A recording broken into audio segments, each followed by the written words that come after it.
மாறா எங்க? மாறனா? அவன் ஹலோ.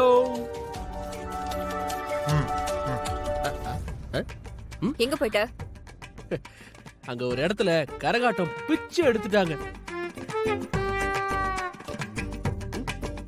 என்ன? ஏண்டா கரகாட்டம் பாக்குற நேரமாடா இது?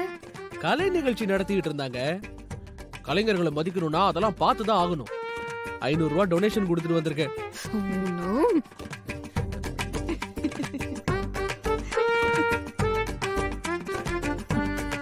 என்ன எப்படா இவ்ளோ சீரியஸான விஷயத்தை விட உனக்கு கரகாட்டம் முக்கியமா? அதுக்கு ரூபா வர கொடுத்துட்டு வந்திருக்க.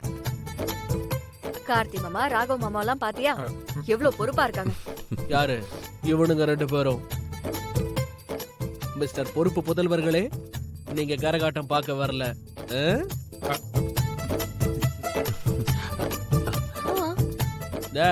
கூட்டத்துல முதல்ல நின்னதே இவனுங்க 2 பேர் தான். வீரா விடு வீரா, அதுக்குன்னு எப்பவும் மூஞ்ச சீரியஸா வச்சுக்கிட்டு அப்படியேவா உம்முன்னு சுத்த முடியும்? ஏதோ நம்ம திருவிழாக்கு வந்திருக்கோம். நம்ம இருக்கிற ஊர்ல இதெல்லாம் பார்க்க முடியுதா? அதான் பிள்ளைங்க ஏதோ திருவிழாவை பார்த்த உடனே சந்தோஷமா வேடிக்கை பார்க்க போயிட்டாங்க. இருக்கட்டும் விடு, ஜாலியா இருக்கட்டும். அதை விடு, விஷயத்துக்கு வருவோம். வேலை இருக்கு. இப்ப எதுக்கு வர சொன்ன? நான் ஒரு முக்கியமான டீல் பேசி முடிச்சிருக்கேன். என்ன? அந்த குடும்பத்துல யாராவது வழி கொண்டு வந்துட்டியா? ஆமா. யாரு? இந்து.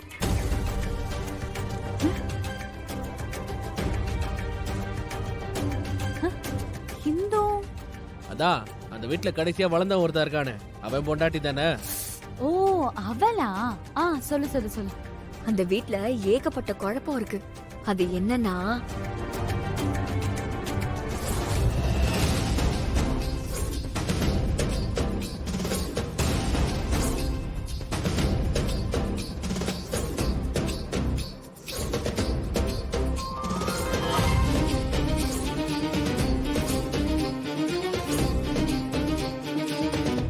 அடப்பாவீங்களா, பெத்த பொண்ணுக்கே இப்படி ஒரு கொடுமையை யாராவது பண்ணுவாங்களா?